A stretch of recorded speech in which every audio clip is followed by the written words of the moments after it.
You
send in 41,000 emails, 350 voice messages, 744 tweets, 48 Facebook messages, and 106 letters.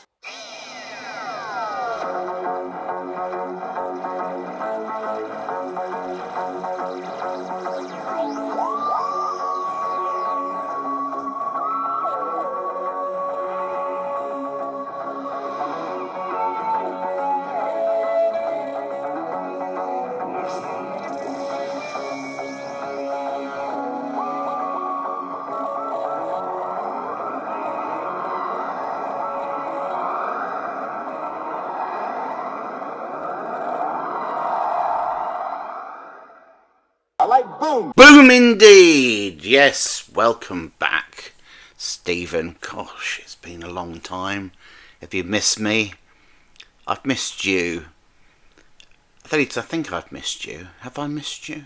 You made a liar out of me, of course. You forced me to write a letter which was headed as the last ever Dear Stephen Moffat. Turned out to be a fraud. I'm not angry. I thought you'd be back one day. I always knew it. I had faith, if you will.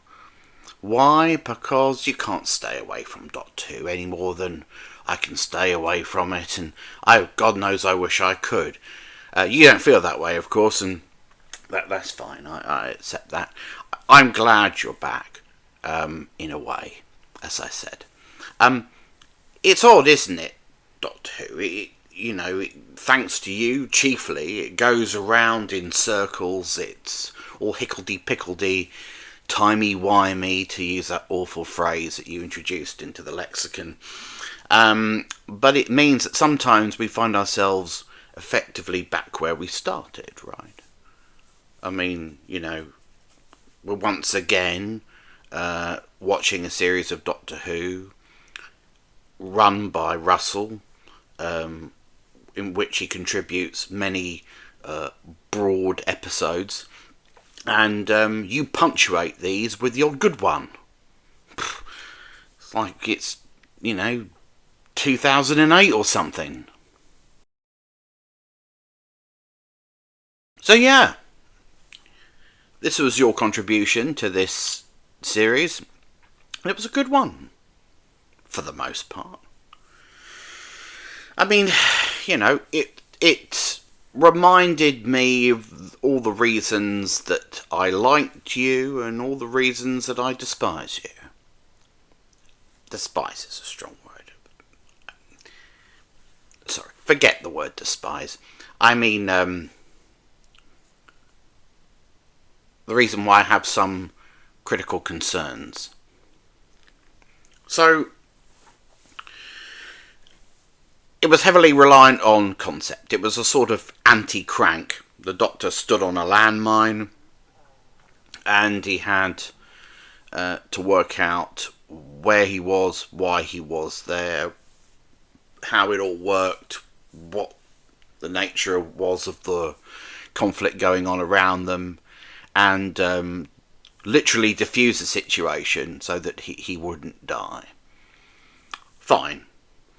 Good concept. Interesting. Every time his adrenaline went up, or his blood pressure went up, or he became stressed, then that increased his explosive potential, and the countdown to destruction got that little bit closer.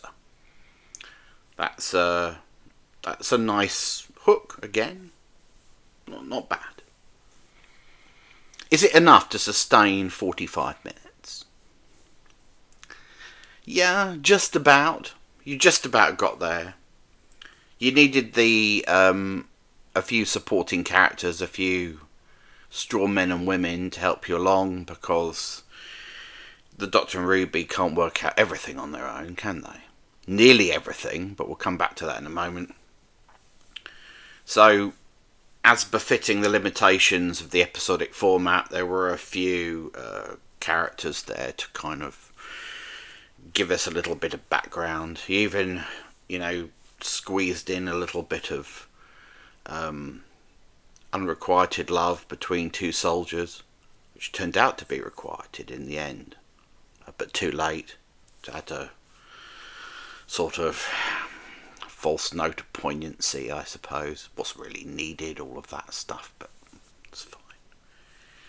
I get it, the Doctor standing on a landmine for 45 minutes. It's not, you do need something to pad it out. There were some issues which were very reminiscent of your previous stint as showrunner. The Doctor's tendency to tell, not show. Your Doctor always knew everything, was always a know-it-all. It always irritated me that the Doctor had the ability in your tenure to know absolutely everything about a situation without almost acquiring any information at all. The Doctor had a conversation with a young girl and went on Ruby's observations and watched a euthanizing medical droid for 5 seconds and managed to piece together the entire war economy on which this planet's conflict was built. He knew everything about it. Now, in the old Doctor Who, he might have had time to meet people and talk to them and gain more contextual information and be the recipient of more information. But you don't have time to do that in 45 minutes. The audience need to know what's going on immediately. So the Doctor, as always, has to be the guy who turns up in a situation and says, "Oh,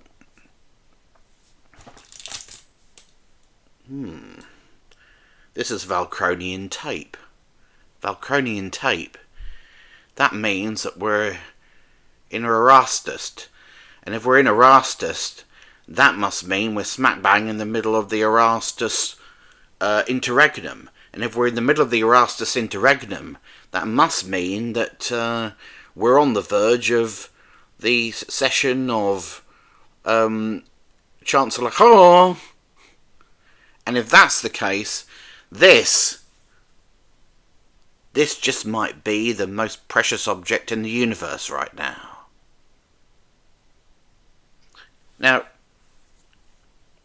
it's great fun watching the Doctor put it all together. The problem is, under your tenure at least, he seemed to put everything together based on almost no information whatsoever. It's more fun if we learn things with the Doctor, don't you think? Or if we can at least join some of the dots ourselves. If the Doctor wasn't there to contextualise everything for us, how would we know anything about the scenario that you put the Doctor in?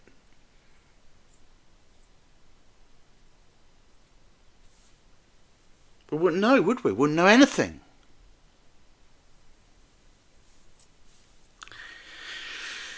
And there's the rub.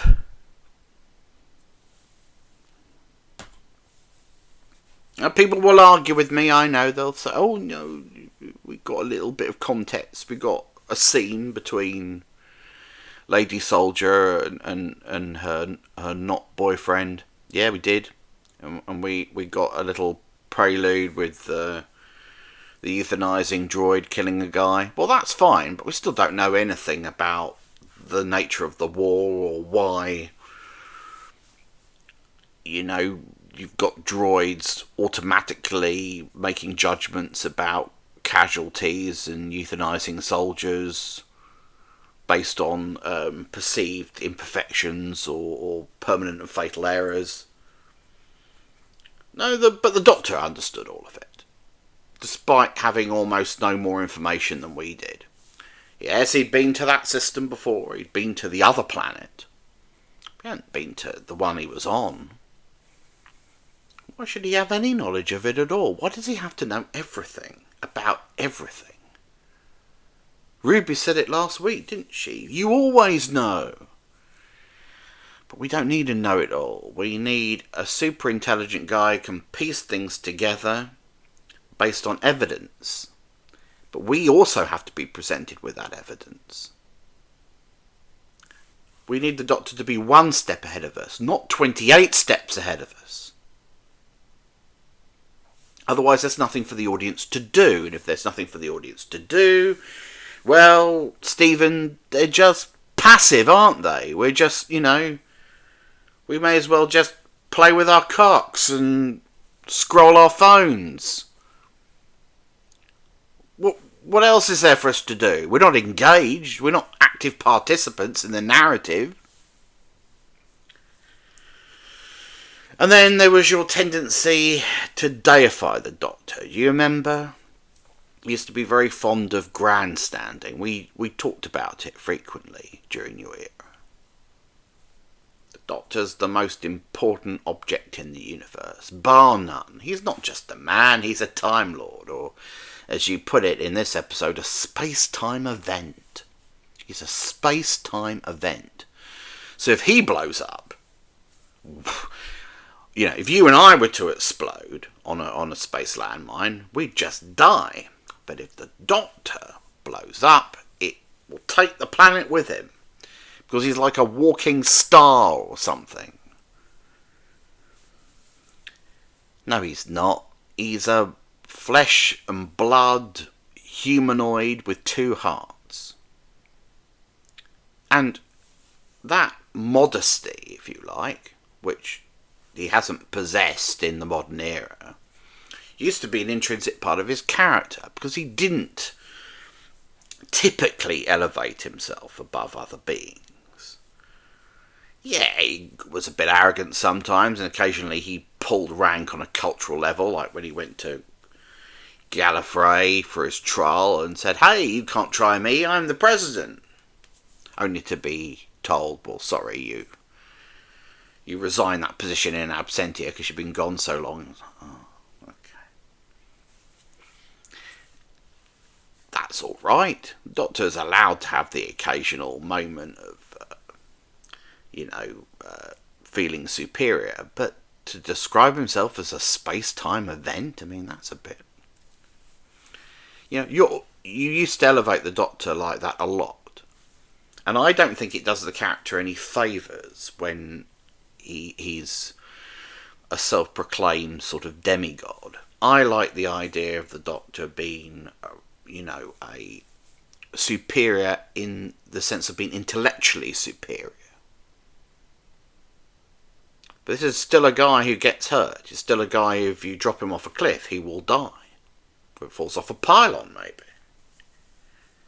Or if he gets zapped, he will die. I mean, I refer you to every instance of him dying on the show.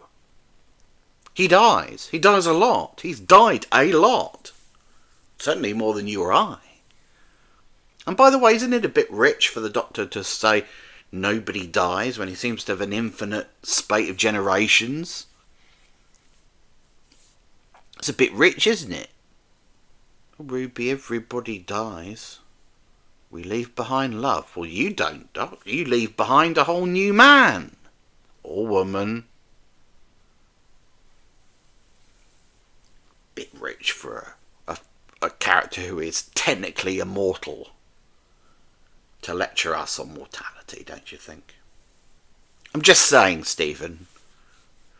Had I been the Doctor's companion, I might have told him to sod off. But this episode, though it was tonally slightly different from Roussel's episodes, as you would expect, you're not quite as, shall we say, flamboyant as Roussel. You're more of a wit, and there was some superficial evidence of that in this episode. You did write an episode that was congruous with the last two, however, because there was a strong political message in this one as well. Is that a new directive or something from upstairs, that every episode's got to be political in some way? Am I a politician? Do I have to answer your questions? This one was anti-war, wasn't it? It was about war is bad, and we don't like wars that are bankrolled by corporations in the name of religion. We don't like, capitalism's grip on the war machine, cloaked in deistic righteousness. Fortunately, there is, of course, no contemporary political parallel for that situation, and thank goodness for that. So, I didn't really like the idea of the war being cured by a love virus. I thought that was a bit silly. I understand it's in keeping with the messaging, but it's still a little bit silly. By all means, trash religion, trash people who fight wars in the name of religion. No problem there. But stick to your guns.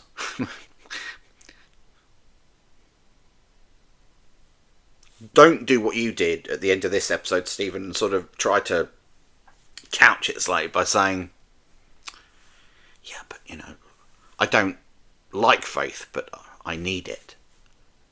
Or, the best part of us survives. Love. Well, it doesn't, does it? Love doesn't survive. The love I have for you, Stephen, will not survive me. Unless I record it in some form. But, generally speaking, these things won't survive, will they? Will be particulates in the wind. And yes, Shakespeare is one of those particulates, but so is Magda Goebbels. It's not really love, is it? Not love that you're inhaling that's bringing on that asthma attack. So, I know you've got to comfort the audience out there because some of them are faith-based. You've got to be careful. Even today's kids have faith, some of them. But don't patronise them. Go all in if you're going to go all in. If the message is There is no God. Make the best use of your time here on Earth. Don't get involved in religious wars because it's a war based on a lie. Don't get radicalised. Don't blow yourself up on the tube. All of that stuff. If that's the message, stick to it. But don't, go to second order beliefs like airy-fairy spiritualism and love survives. Don't do that. What remains of us are, memories. And when they're gone, naught, unless we leave something behind. And even then, the stuff we leave behind isn't really us, is it? It's something we created. This video is not me, thank God. See what I did there? So, Stephen, it was nice to see you again, if only briefly. I wish you were making a greater contribution to this season, because what did it highlight for me? Well, it highlights the fact that despite everything, despite the fact that toward the end of your tenure you certainly run out of ideas and you were raiding that DVD shelf madly for plot and character inspiration. Oh, well, you're still a sharper writer and a potentially more interesting writer, conceptually at least, than Roussel. Roussel doesn't really go hardcore on conceptual masturbation. One imagines just actual masturbation. Roussel goes more for the emotional beats. You go for the gag. And then the sentimentality. Fine. Okay. But maybe the real message of Boom was that Doctor Who can't go up a notch, as Roussel said, unless both of you are sort of left behind.